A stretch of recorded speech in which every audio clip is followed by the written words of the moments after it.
Well, good morning. Hi. Anyway, good to have you. If you saw a thanks for watching thing, I don't know how I do things, but I do. And so it is good to have each one of you here this morning, and hope that you've had a good night, and hope that when you get now to the end of your week, you can look back at it and just say, you know what, Lord's been good to me. And there's been things that the Lord has done for me. And so hopefully you can see those things. And if you're saying to yourself, no, it's not been a very good week, I still challenge you to take a good look at things. Focus on the bigger picture and see what it is that God has done for you. I promise you that He has been good. I promise that the things that He has done for you have been for your good, though they may not always be perceived that way. Well, let's get into our study here this morning in Proverbs 3. This is probably a familiar passage because the writer of Hebrews quotes from this passage in chapter 12 and develops a little bit more in Hebrews, but still certainly a very fitting passage for the audience to whom he was writing in Hebrews. Hebrews was written to a group of individuals that had come out of Judaism, out of the Jewish religion, and everything was grand for a while, and then all of a sudden everything started to not be so grand, and so they started to question, man, yeah, maybe I should go back into what I was in, because it was a whole lot easier back when I was there and I didn't have all this persecution. And so the writer of Hebrews pens that letter to tell them Christ is better. Christ is better than everything.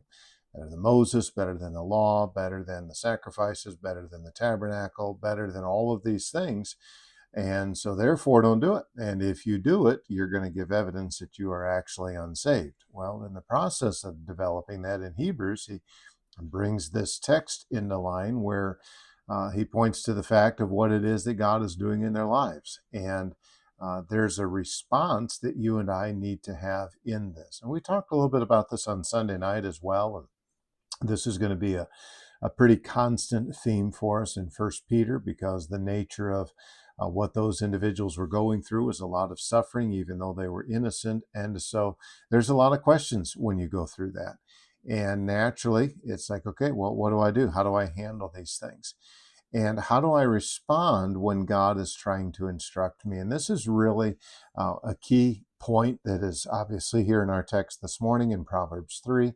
But this goes way beyond the text of Proverbs 3. This is found in many passages of Scripture, but it's a crucial point for our lives, because what do I do when God is trying to challenge me? How do I handle that kind of instruction? There's nobody in this world, to my knowledge anyway, that likes to be wrong. Now, I've never been wrong, so I'm not sure what that feeling is.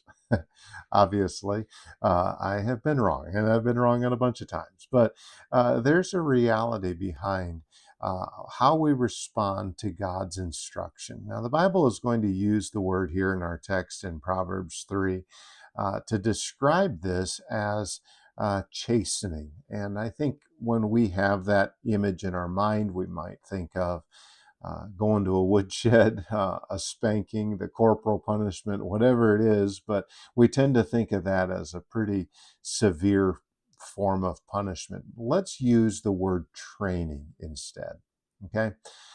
Because that is what the word itself means. But I think that gives us a little bit of a better understanding of how God works in our lives and what it is that God is trying to do. So he says, my son, here's a common term in throughout Proverbs, emphasizing the relationship, but also, you get a kind of a tender scene of a father who is speaking to his son and giving him advice. And this isn't his advice per se that he's going to focus on, though he's obviously advising him, but it's going to be, how do I respond when the Lord is doing this?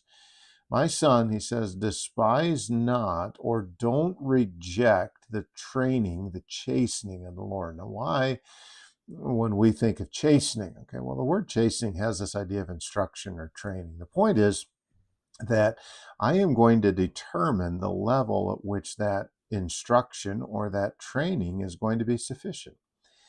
There are times where I've had to go back and repeat a class or I've had to repeat a grade. Why? Because I did not learn the lesson that I should have learned. And this is the reality when it comes to the Christian life. God is constantly instructing. He's constantly directing circumstances into our lives, sometimes trials, but sometimes moments where, yeah, I need to learn from that. Okay, these are the moments that we cannot just discard or reject as something that has no value to it. Just do away with it, ignore it. This is often how we respond, and it's very clear this should not be our response.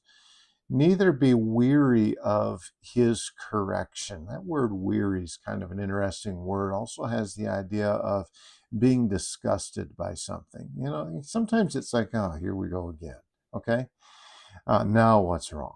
I mean, and I'm telling you, there are some Christians that have allowed themselves, and I say that intentionally, you've allowed yourself to become very negative and down in the mouth constantly. Nothing's ever good enough. The sun's too bright. It's too hot. It's not high enough. It's not bright enough. We constantly complain. And it's like we look at the Christian life with dread, with, well, now what is it? Now what's going to break? Now what's God going to do? Now what's the problem? Blah, blah, blah, blah, blah. My goodness, stop already. Okay? That is exactly what this text is telling you not to be. If the Christian life is that miserable to be a part of, how in the world are you going to lead someone to the Lord? I mean, if God is that bad to you, my goodness, get a different perspective on things. That it's awful, but I see this and I see it all the time. And to be honest with you, it's irritating because we convey the Christian life as nothing but miserable trials. And then we're shocked that young people don't want to be a part of things. Well, my goodness, who in their right mind would want to be a part of that? And to see how Christians, some are responding to things, this is not healthy. And we've got to be better than this. And he reminds us in verse 12 that this correction is coming from a proper motive. For whom the Lord loveth. Okay, there's a key concept that we have got to do. Whom the Lord loveth, he correcteth. Okay, this is all motivated by his love. Just as a father is going to correct the son in whom he delights or in whom he takes pleasure. It's a natural thing. Children do not always receive correction well. There goes old dad again. Dad just doesn't know what he's talking about. Blah, blah, blah, blah, blah. Okay, this is part of parenting. And but there's a love behind that correction, and there's a love behind that instruction that unfortunately children often do not see until they are later in life and older. Sometimes they see it, sometimes they still don't see it. They got their minds made up and they are bound to determine this is what they're going to do, and they miss the insight and the love that is governing that instruction. All they see is it's restraining, it's nagging, it's this, you don't trust me, it's blah, blah, blah, blah, blah. And that's not it. And I think obviously as parents, we need to be careful about how we convey it. But let's take a mindset and a step back when God's trying to teach me. Do I just feel disgust at it? Because if I do, or if I just reject it, then my attitude suggests I don't have a right mindset about it. And the reality is that I've lost sight of the fact that this is governed by love. Joyce, I completely agree with you that complaining is easy to do, especially when you have an audience. Don't be that ear to it. I'm telling you, Proverbs does not speak highly of that. And if all you can do is complain about things, then I'm just going to say, as cruel as this is going to sound, grow up spiritually. I mean, seriously, that God is too good to live in that kind of a world. And if you just want to be all negative and down in the mouth and make a lemon look like a sugar cube, then you need to grow up spiritually, and you need to have a better attitude and a better outlook on life and a better outlook on what it is that you're going through. There are people going through a whole lot worse than you with a lot better attitude. And this is a rebuke for me. Trust me, as I've prayed through this and thought through this, there's a lot of areas where I can find myself complaining. And let's not be that kind of a Christian. Let's strive to be better and have the right attitude about things. Appreciate you guys. Appreciate you being a part of this morning. And Lord willing, I will see you back here in Tuesday morning or on Sunday. And so hope to see you guys then. All right. Take care. God bless you guys. Appreciate you.